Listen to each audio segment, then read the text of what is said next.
Geralmente a gente tem um monte de livros para ler, mas quem nunca quis reler uma história?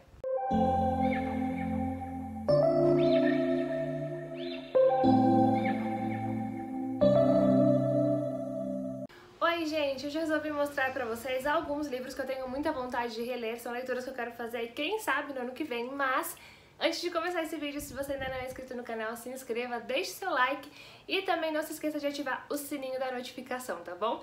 Se você ainda não segue o Estante de Papel lá no Instagram, tá perdendo tempo porque lá é muito legal. A gente interage bastante, falamos sobre as nossas leituras, eu faço várias brincadeiras nos stories e vocês também acompanham aí o que eu tô lendo em tempo real.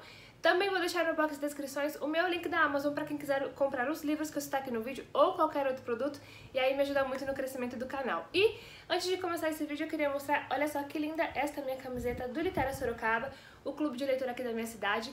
Também vou deixar o @ desse clube aqui no box de descrições para quem se interessar e for aí de Sorocaba quiser também participar. E também ganhei um presente, olha só que linda essa caneca aqui do Estante de Papel. Tô muito chique, muito exclusiva. E também vou deixar, então, o @ de quem me fez essa caneca de presente, tá bom? Pra quem quiser ir conhecer o trabalho. Eu escolhi começar com um livro que eu já li, eu já reli, mas eu quero ler mais uma vez, que é, então, Harry Potter. Eu escolhi A Pedra Filosofal, que é o primeiro, mas eu quero reler a série toda. Quem sabe no ano que vem eu não consigo, pelo menos, reler os primeiros. Não preciso falar muito, é a história do bruxo mais conhecido aí do mundo, o bruxo mais famoso do mundo. Mas eu gosto muito da construção dessa história, eu gosto de como a gente acompanha o crescimento de todos os personagens. Da primeira vez que eu li, teve aí uma magia diferente, porque eu realmente cresci com o Harry, com o Ron e com a Hermione. Mas eu gosto muito dessa construção, da gente acompanhar esses três personagens principais crescendo aí ao longo dos anos nos livros, mas também os outros personagens que vão chegando, que vão complementando essa história, e como a gente vai conhecendo o mundo mágico, a gente vai conhecendo Hogwarts, e a gente realmente entra nesse universo. Então eu gosto muito das sensações que essa história me traz, de como eu realmente me sinto aí nesse mundo mágico, me sinto estudando em Hogwarts e conhecendo os personagens. E gosto muito então dessas sensações, que por isso que eu tenho tanta vontade de reler esse livro. Como eu já falei, eu já li, eu já reli, mas eu quero então ler aí mais uma vez para ter essa leitura prazerosa que eu sempre tive. Tem um livro que eu li não faz muito tempo, mas que se tornou um dos meus favoritos da vida, então eu tô com muita vontade de reler, que é A Casa das Sete Mulheres. Quem me acompanha já tá cansado de me ouvir falar sobre esse livro, mas eu realmente gosto muito dele e tô com essa vontade de reler porque realmente foi uma história que me tocou muito. Aqui a gente vai ter então a Revolução Farroupilha. Essa história se passa mais ou menos entre 1835 e 1845. E nós temos a luta então dos latifundiários rio-grandenses contra o Império Brasileiro. Foi a mais longa guerra civil do continente sul-americano. E a gente vai conhecer então o general Bento Gonçalves, e ele resolve isolar todas as mulheres da família dele em uma estância afastada. Ele isola a esposa, irmãs, filhas, sobrinhas, todas elas nessa casa, com a intenção de proteger essas mulheres, porque a guerra tá ficando cada vez mais perigosa, chegando cada vez mais perto de onde eles estão. Então ele isola essas mulheres e ele, os filhos, os sobrinhos, os irmãos e cunhados partem todos para a guerra, e essas mulheres ficam então isoladas nessa casa. E aí nós vamos acompanhar então a vida delas ao longo de mais ou menos 10 anos por aí, mas a gente vai acompanhando tudo que aconteceu com elas. E aqui nós temos então chegadas e partidas, e nascimentos, mortes, o primeiro amor, a perda do primeiro amor, e relacionamentos, e discussões, brigas. A gente começa a perceber que a guerra não afeta só quem tá lá em campo lutando, mas também quem tá aqui preso esperando notícias. Porque nós temos esposas esperando notícias dos maridos ou dos irmãos, ou então mulheres esperando notícia dos pais, dos seus primeiros amores. E ali elas estão isoladas e elas precisam aprender a conviver com isso, que elas vão ficar ali, não se sabe ainda por quanto tempo. Então elas precisam aprender a se relacionar uma com as outras, a se aceitarem. E aí nós temos aqui um período, né, muito conturbado da história do Brasil. Então essas mulheres estão vendo aí os homens das famílias morrendo e lutando por elas, estando presas nessa casa sem poder fazer muita coisa. Mas elas descobrem que dali elas também conseguem mudar algumas coisas no mundo, no país, enfim. Eu amo essa história, eu sou apaixonada pelos personagens dessa história. Eu falo que a autora ela tem uma narrativa quase poética, porque ela pega relatos de, né, fatos reais, ela adiciona aí ficção e tudo fica maravilhoso, sabe? Não tem como explicar. É quase uma história palpável, é quase como se a gente estivesse ali, dentro dessa casa com essas mulheres, acompanhando o que tá acontecendo com a vida delas. Então eu amo essa história, é um dos melhores livros que eu já li na minha vida, eu indico pra todo mundo e tenho muita vontade de reler porque é realmente fantástico. Se tem um livro que eu também já falei aqui várias vezes, é esse aqui, A Sombra do Vento, do Carlos Ruiz Zafón. Eu também tenho muita vontade de reler essa história, porque eu tive uma experiência muito boa com o autor, então eu tenho muita vontade mesmo de reler a escrita dele. E escolhi esse aqui porque eu acho que é o mais famoso e também o que eu mais gostei de todos. Eu li todos os livros do autor lançados no Brasil. E esse aqui foi, sem dúvida, assim, o que mais me tocou, o que mais fez com que eu gostasse do autor e queresse ler tudo que ele publicou. Aqui, então, essa história se passa em Barcelona em 1945, a gente vai conhecer o Daniel, ele acabou de perder a mãe dele, e o pai dele resolve levar ele, então, para o cemitério dos livros esquecidos, para que o menino se distraia um pouco e encontre algo ali para fazer.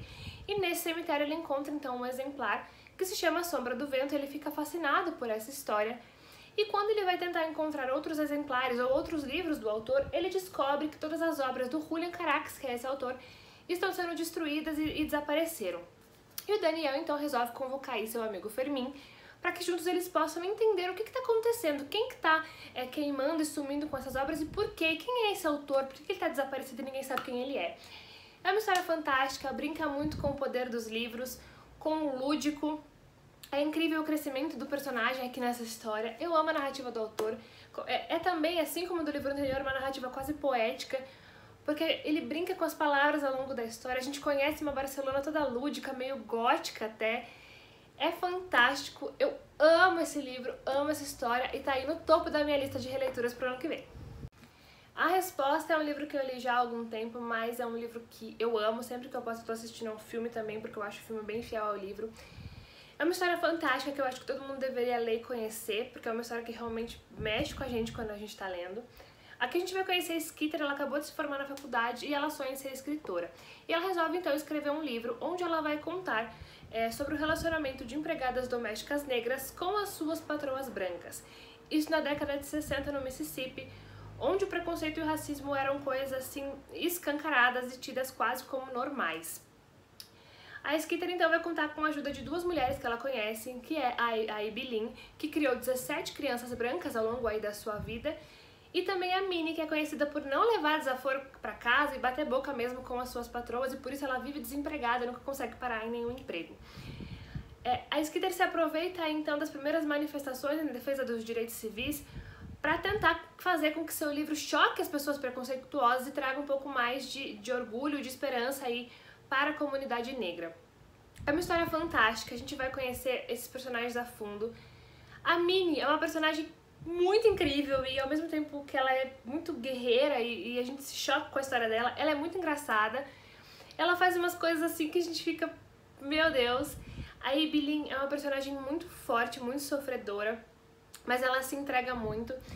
Ela é quase uma mãe para essas crianças que ela cria, mas são crianças que depois ela nunca mais vai ver, né? Porque ela cria essas crianças brancas sabendo que ela será separada dessas crianças e mesmo assim ela dedica a sua vida a isso.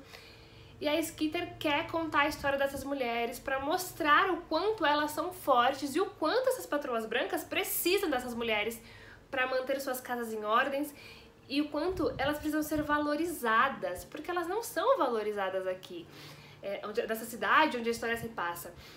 E a Skeeter quer que essas mulheres sejam então valorizadas e que as pessoas conheçam as histórias dela e que esse livro então choque o mundo preconceituoso. É incrível, é fantástico, a gente se apega a todos os personagens, a Abby Lynn, a Minnie, a Skeeter, a gente acompanha a evolução da Skeeter, o quanto isso se torna algo muito pessoal pra ela quando ela faz aí uma amizade então com a Abby Lynn e com a Minnie. Amo essa história, se você ainda não leu, tá perdendo tempo porque é fantástica. Tem um livro que eu releio todo ano, quem me acompanha há mais tempo já deve saber qual é, que é esse aqui, O Morro dos Ventos Vivantes, vai ser a minha próxima leitura.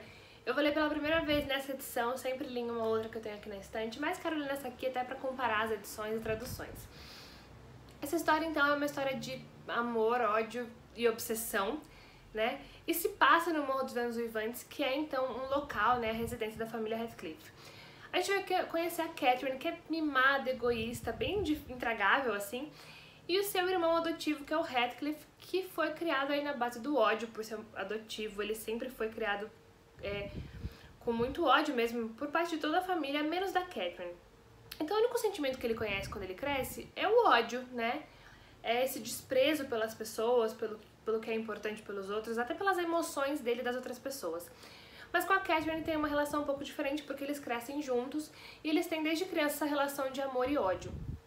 mas quando a Catherine se casa com outro homem, aí por convenções sociais da época, o Heathcliff fica muito irritado, e isso vai ter consequências para todo mundo ao longo aí de muito tempo. A gente vai então entender o que esse relacionamento tão obsessivo deles vai causar com os outros moradores do Morro dos Ventos Vivantes.